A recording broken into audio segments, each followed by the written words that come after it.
হিজরির পঞ্চম বছর। মদিনার চারদিকে শত্রুর ঘনঘটা।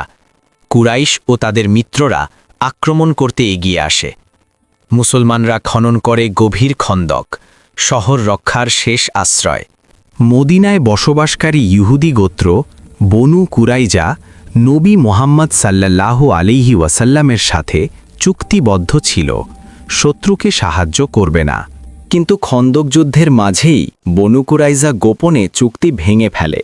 তারা শত্রুদের সাথে আঁতাত করে মদিনার ভেতর থেকে আঘাত হানার পরিকল্পনা করে।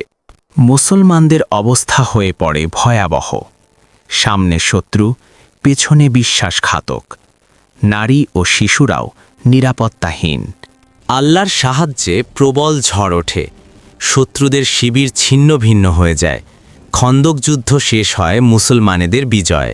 বিজয়ের পর নবী সাল্লাল্লাহু আলাইহি ওয়াসাল্লাম ঘোষণা করেন, আজ কেউ আসরের নামাজ আদায় করবে না যতক্ষণ না বনু কুরাইজার দুর্গে পৌঁছায়। বনু কুরাইজার দুর্গ অবরুদ্ধ থাকে প্রায় ২৫ দিন। অবশেষে তারা আত্মসমর্পণ করতে বাধ্য হয়। তাদের অনুরোধে বিচারক নিযুক্ত হন সাদ ইবনে মুআজ রাদিয়াল্লাহু। তিনি তাওরাতের আইন অনুযায়ী ন্যায় বিচার করেন। তুমি আল্লাহর পক্ষ থেকে দেওয়া রায় দিয়েছ।